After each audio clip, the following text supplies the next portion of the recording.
Merci à tous ceux qui sont ici, parce que votre arrivée renforce la CAR. Votre arrivée renforce vous-même, et votre arrivée renforce le mouvement de la CAR. Maintenant, comme on le disait, je ne vais pas faire de conférence d'ici 5 minutes. Je commence à vous expliquer après quand je vais venir, vous allez je sais que vous allez pouvoir tout ça a été historique. Dans l'historique, c'est juste pour vous montrer comment la CAR est née, quand est-ce qu'elle est partie sur les fonds baptismaux.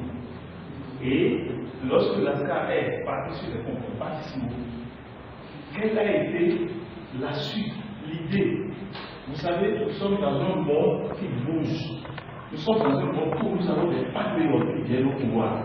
Nous sommes dans un monde où le système néocolonial est en train d'être fondu. Ça reste pour une opportunité vers le panafricanisme. Donc cette opportunité vers le panafricanisme est guidée par des leaders. Les leaders qui sont ceux qui prennent le pouvoir pour conduire et qui iront à la recherche des groupes panafricains. L'ASCA est tout de suite l'élément panafricain parce que dans chaque pays, il y a l'ASCA. Donc, lorsqu'on va dérouler, vous allez voir cet élément dans la structuration. Donc, comment une association comme telle structurée? Donc, tous les organes d'exécution, les organes qui décidèrent, et comme c'est le monde, ainsi de suite. Donc, on va parler de ça. Les différents travaux effectués, donc, la CAN est arrivée avec les difficultés que, vous savez, lorsque des jeunes pionniers viennent pour prendre d'assaut un domaine qui est vierge, le travail du pionnier, c'est un travail de support d'endurance. Et là, vous allez voir qu'est-ce qui a été fait, qu'est-ce que nous avons. Les initiatives en cours, en ce moment, qu'est-ce que la CAR prévoit? Parce que le premier semestre n'est pas long, les travaux effectués, on en aura parlé. Le second semestre, qu'est-ce qu'il y a en cours? Pour l'avenir, il faut avoir une vision, il faut avoir une conscience de l'avenir, il faut voir qu'est-ce qu'on peut faire maintenant pour financer le futur. Les besoins de ressources. Vous savez que dans une association, on y va de l'avoir, on a besoin de ressources. On a besoin d'avoir un certain nombre de choses, le site internet, la carte d'adhésion de la CAR, et on a besoin d'organiser des sommets de consultants, et pour rappeler cette affaire de petit déjeuner, on l'appelle là. Le petit déjeuner, le café là, c'est vraiment là,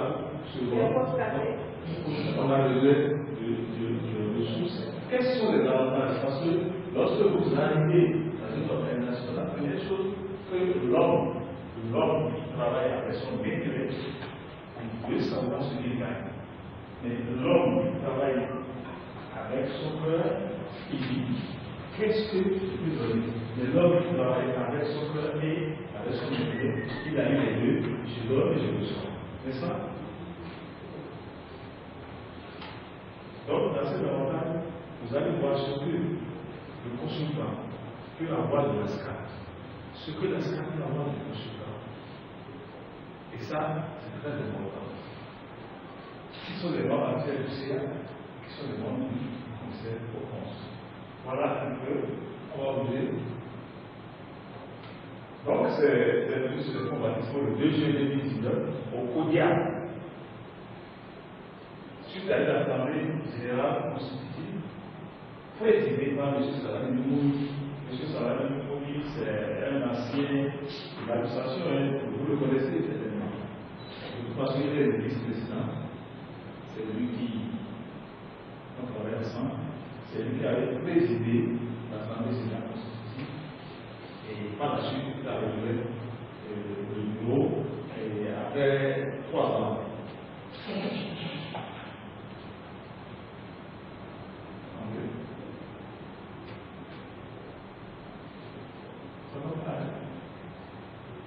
elle est enregistrée sous le nom de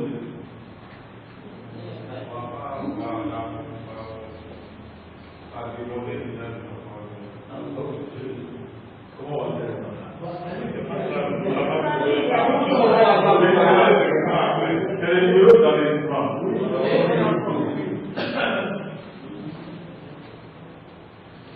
Quels sont les documents fondamentaux? Il y a le statut, il y a le règlement intérieur, le procès de base de l'Assemblée constitutive. Tous ces éléments-là ont servi à faire investir l'ACTA au niveau du ministère de l'Intérieur. Les documents fondamentaux de l'ASCA existent. L'ASCA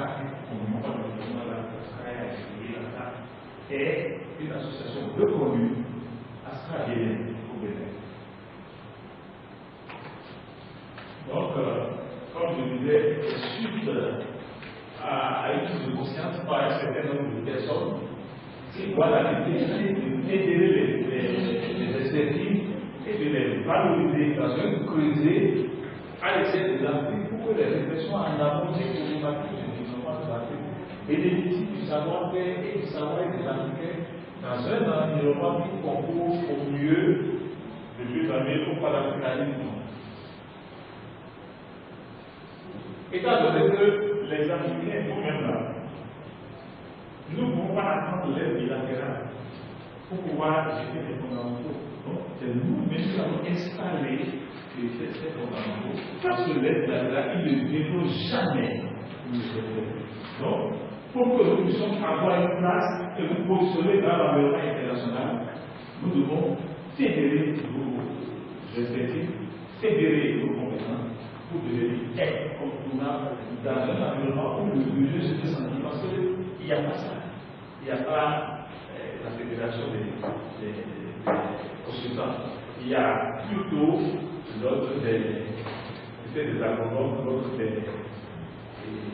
médecins, l'ordre des architectes. Il y a rien pour les consultants conseillers. Donc, ça, c'est un peu pour se déter aussi. Pour pouvoir prendre la position influencée. Nous devons influencer le milieu. Nous devons faire de la pression contre le problème afin que nous devenions incontournables dans un environnement où le jeu se ressentit. Ça, c'est une possibilité pour ça. On a un conseil d'administration qui travaille au quotidien. Nous avons des locales exécutives. Donc, quand deux AG, on prend des décisions qui. Ces décisions conduisent la destinée de la SAC. Nous avons aussi l'Assemblée générale qui est un organe qui est d'aide. Nous avons le commissariat au compte. Le commissariat au compte, ça veut dire que si ce que vous pouvez, si vous ne pouvez pas aller, il y a des gens qui viennent contrôler le droit de l'utiliser.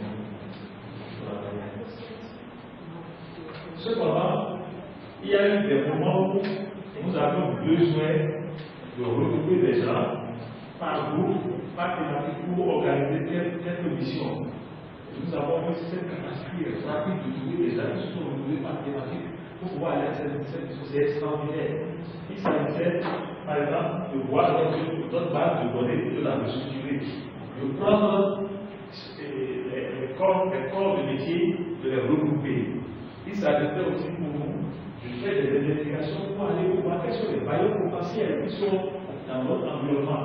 De les ressentir et de pouvoir voir comment établir un partenariat avec eux pour pouvoir devenir vraiment des partenaires avec eux. Et cette investigation, on le dit très rapidement. Il y a aussi des investigations qu'on appelle pour dire que l'ASCA, comment est-ce que l'ASCA peut fonctionner en faisant que les consultants aident qui travaillent pour lui et avec lui, comment lui aussi peut prendre des marchés. Parce que, lui-même disait, vous voyez, il y a c'est délicat. Il fait quoi? Elle fait quoi? Peut-être travailler pour on a fait cette investigation et c'est ça qui nous a permis de cerner les différents aspects sur lesquels je vais parler tout à l'heure en disant qu'est-ce que la SAC peut faire? Qu'est-ce que tu peux faire à la SAC? Ou bien qu'est-ce que je peux recevoir à la SAC? Qu'est-ce que je peux donner à la fois?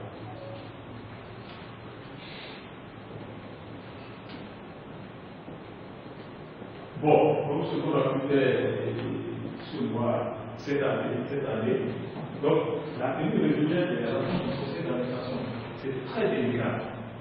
La tenue régulière parce que nous sommes des gens, parmi nous des jeunes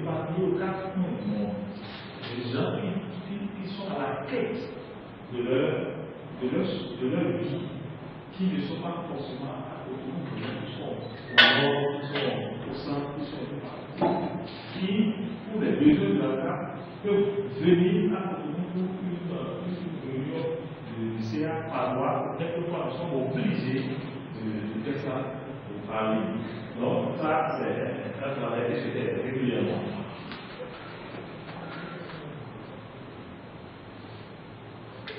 Nous avons notre temps de travail annuel pour 2023.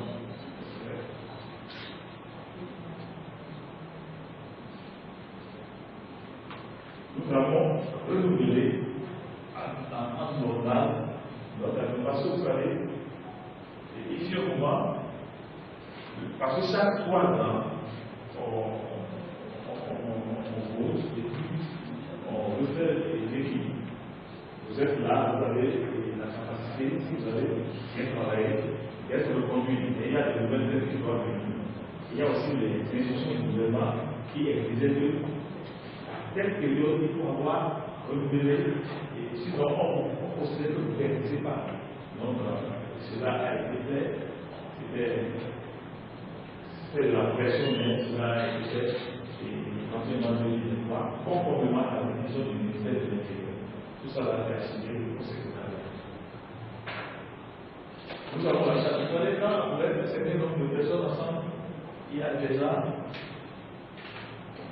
qui pensent autrement par rapport aux autres.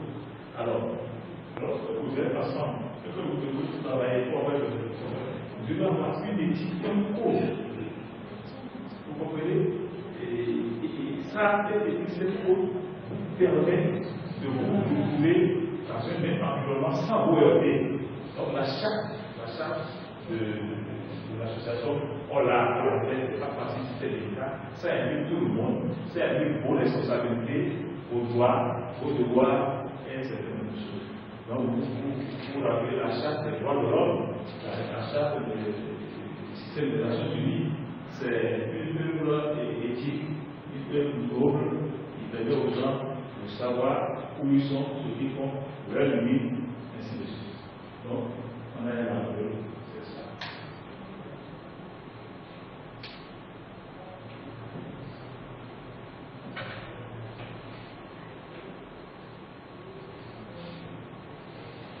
Bon, pour le deuxième semestre, donc, c'est les initiatives en cours, nous sommes déjà dedans. Et nous sommes en train de parler d'un plan annuel de communication des relations extérieures, parce que ce travail est très délicat. Vous savez, de communication, c'est une chose à faire, c'est pas facile. Il y a la vulgarisation de tests. Les tests que nous avons, que ce soit nos statuts, nos règlements, il faut pouvoir les traiter sur le temps juridique, que tout le monde comprenne, et il faut bien calmer. Parce que c'est pas facile quand vous entrez dans le statut d'une association où les technologies sont très ludiques, vous lisez comme si vous êtes en train de parler de procédé. Donc le conseiller qui est conseiller juridique qui s'occupe de ça. Et l'organisation des formations, comme on l'a dit ici, que nous devons nous-mêmes nous renforcer à l'interne. Nous renforcer à l'interne. Pour nous renforcer à l'interne, nous partons d'abord de nos propres forces, qui sont ceux qui sont ici, qui ont la capacité de donner telle ou telle formation. Mais la formation, la liste des formations qu'on doit faire se fera de façon consensuelle. Nous devons discuter de cela, retrouver les formations qu'on peut faire, les prioriser et aller aux urgences. Et pour faire cette formation que nous avons aujourd'hui tous ensemble, nécessaire pour nous permettre d'être pluridisciplinaires et d'accomplir bien notre mission, nous devons nous entendre hiérarchiser cette formation. Et maintenant, voir les ressources locales, les compétences locales que nous avons à l'intérieur. Et au besoin, chercher les compétences externes. Mais dès que cette formation vont se faire à l'interne, les membres de la SCA vont payer des prix forfaitaires, tandis que les personnes externes qui seront invitées vont payer des prix normaux.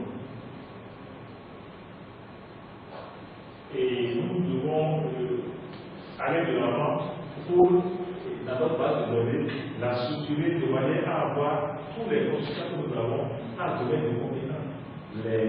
Comment on appelle les financiers sont là avec un leader, les gens du génie civil sont là, les gens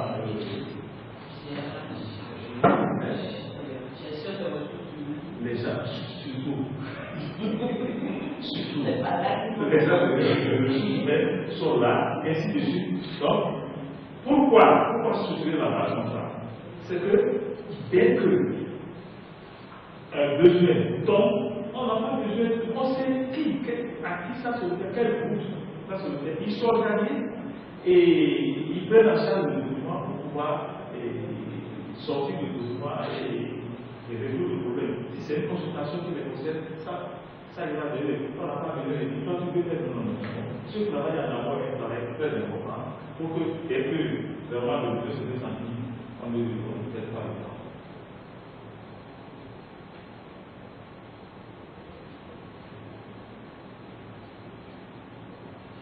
Nous avons pensé aussi organiser la levée de consultants. Je l'avais dit tantôt. C'est-à-dire, puisque le CA travaille il se voit un peu plus régulièrement que la grande masse. Alors, il faut quand même que surtout, ce n'est pas une assemblée générale constituée, mais toujours un moment de rencontre festive.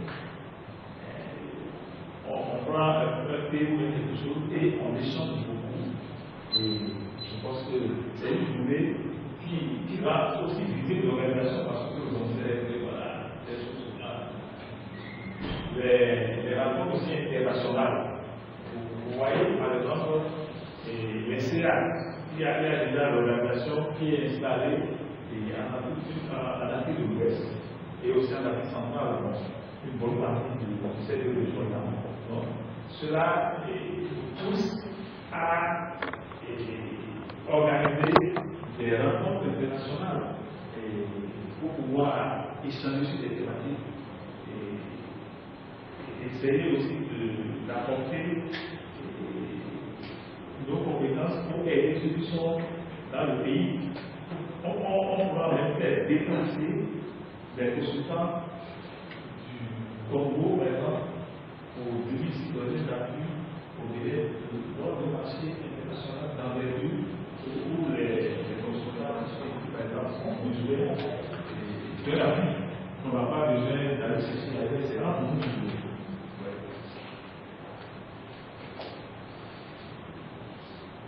Développement de partenariat, vous allez consulter des groupes et qui ont fait des recherches pour retrouver des partenaires, pour pouvoir voir les partenaires potentiels qui sont là, s'approcher de faire des enquêtes, savoir quel est leur domaine de prédilection et comment établir un acte de partenariat avec eux pour pouvoir bénéficier de leur marché. Par exemple, il y avait eu le Covid, donc quand il y avait eu le Covid, si nous avons pu installer un système de partenariat avec certaines structures internationales comme l'OMS, certaines structures, nous pouvons prendre des consultations d'animation de sensibilisation si nous avons déjà des services, pour travailler et travailler dans ce cadre de partenariat avec ces structures. Donc, dans cette optique, nous avons rencontré la FCD, mais la FCD était poussée déjà. On a déjà eu le rendez-vous parce que eux, ils ont donné l'appui, les réalisations ont donné l'appui. Il y a beaucoup de marchés et qu'on pouvait avoir là. Donc, on a rencontré déjà les gens au niveau même de façon, mais comme on dit, on est arrivé parce que c'est à ce moment que le groupe est vous le laissez. On a déjà eu la première rencontre, et là où vous pouvez bien arriver, mais là vous laissez tous les meilleurs non plus. Vous comprenez ce que je veux dire? Vous comprenez non? Il me semble que vous